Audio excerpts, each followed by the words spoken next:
The all-new Mazda CX-90 has a lot of large shoes to fill as the replacement for the departing CX-9, and it accomplishes so admirably, despite breaking some of its predecessor's traditions. In addition to being more luxurious, this new 3-row flagship SUV is also far more adaptable than the model it replaces. However, the CX-90 is not an exception to the rule that such upgrades frequently have a price, both monetary and otherwise. Come along as we explore 7 reasons why you might not want to buy a Mazda CX-90. Number 7. Gas-only models still struggle with fuel efficiency. Mazda's historically average fuel efficiency has been much increased with the launch of the PHEV model. However, the issues faced by people who prefer gas-only vehicles are not resolved. The EPA estimates that when using only petrol, the Mazda CX-90 plug-in hybrid gets 24 miles per gallon in the city and 27 miles per gallon on the highway. When its 26-mile all-electric range is taken into account, the overall efficiency rises to an astounding 57 miles per gallon equivalent. The non-hybrid models, on the other hand, are rated at 24 miles per gallon in the city and 28 miles per gallon on the highway because of their minimal hybrid help.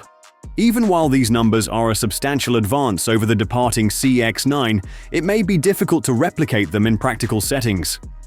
The more potent S-trims only slightly lose 1 miles per gallon when driving in cities, which is still a boost of almost 3 miles per gallon overall over the previous model.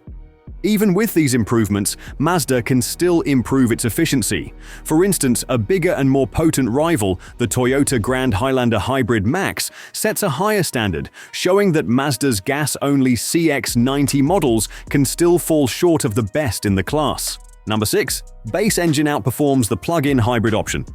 The CX-90 introduces a new powertrain that marks a significant improvement over the CX-9.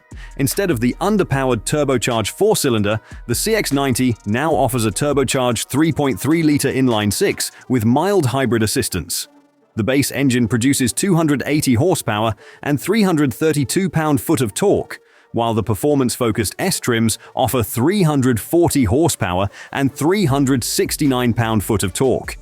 This engine, paired with a sophisticated 8-speed automatic transmission, provides a smoother, more powerful driving experience.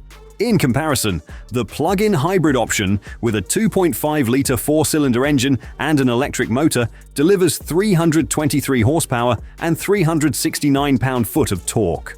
While close in power, the plug-in hybrid's electric-only range of 26 miles and reduced output of 173 horsepower in EV mode result in a less refined driving experience.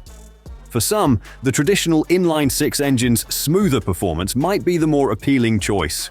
Number 5. Outdated infotainment system design. Maintaining an in-house infotainment system is perfectly acceptable if it functions, but as the years pass, Mazda's distinctive setup, particularly its rotary dial controls, becomes more antiquated. Mazda decided to keep its rotary dial-based controls, even though the recent redesign of their lineup felt like the ideal chance to switch to a more contemporary, fully touchscreen interface. This arrangement suggests a design mindset from the early 2010s, but it's not always a bad thing.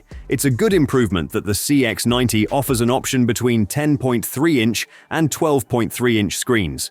Even wireless Apple CarPlay and Android Auto are supported by the larger screen, enabling some limited touchscreen functionality, albeit in a rather unusual way. Nevertheless, it seems like a lost chance to adopt a totally touchscreen system. Mazda will eventually have to adopt more modern and user-friendly interfaces as its rivals do, and the introduction of its new 4-character model lineup, which includes the CX-90, would have been the perfect opportunity to do so. Number 4. Cramped third-row seating. Despite being a 3-row SUV that can accommodate up to 8 people, the CX-90 is not the best option for people who frequently need to use all 8 seats. The CX-90 can only comfortably fit 2 adults in the back, even with a 3-seat or 2-seat third-row bench. Even then, second-row passengers must make concessions to make it work. The low seat bottoms make passengers to sit with their knees up, which can be uncomfortable for extended trips, and the third row has little legroom. Regretfully, the third row isn't the only place where these problems exist. Despite having more headroom and legroom overall, the second row is still constrained by similarly low seat bottoms, which can make long rides less comfortable. When it comes to second-row arrangements, the CX-90 provides flexibility by offering 2 captain's chairs or a 3-seat bench. In contrast to some of the CX-90's rivals, long-distance travel may still seem less comfortable, and passenger comfort varies greatly depending on the option selected. Number 3. Cargo capacity is limited. It's no secret that Mazda places a higher value on svelte styling and superb driving dynamics than on pure functionality, and the CX-90 is no different. Its payload capacity is therefore less than that of certain competitors. The CX-90 has less storage room than many of its rivals, with only 15.9 cubic feet behind the third row. The capacity rises to 40.1 cubic feet when the third row is folded, and it can reach a maximum of 75.2 cubic feet when the second row is lowered. When compared to rivals like the Honda Pilot, it's difficult to overlook the significant difference, even though this can be plenty for the typical consumer with modest cargo needs. With 18.6 cubic feet behind the third row, 48.5 cubic feet behind the second, and an enormous 87 cubic feet when all rear seats are folded, the Pilot has a far larger capacity. The obvious benefit of the extra 12 cubic feet of maximum capacity draws attention to a drawback that the CX-90 cannot easily ignore. Number 2. Not designed for off-road use. The Mazda CX-90 isn't made to be a real off-road vehicle, even with its rear-wheel biased all-wheel drive system and a good 8 inches of ground clearance. With its emphasis on comfort and refinement over tough capability, it is primarily designed for highway cruising and suburban streets.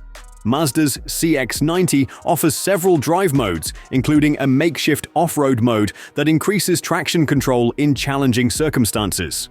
This isn't comparable to the off-road specific trims and amenities that rival manufacturers provide, though.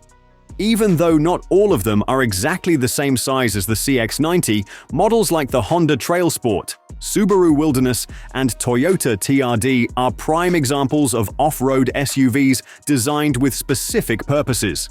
Mazda has not yet released a specific off-road version, and there are no signs that it will do so very soon.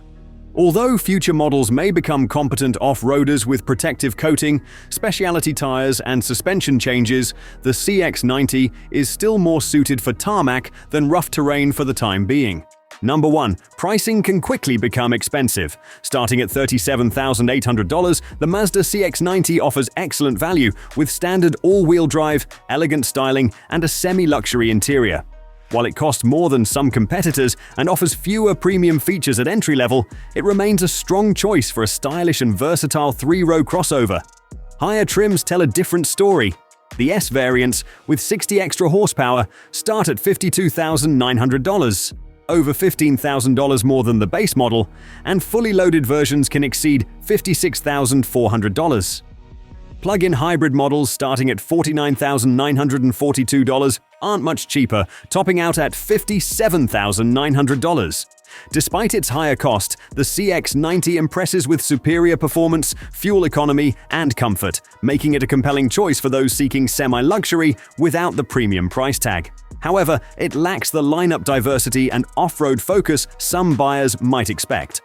Overall, the CX-90 is a standout 3-row SUV that many enthusiasts would recommend. Thanks for watching.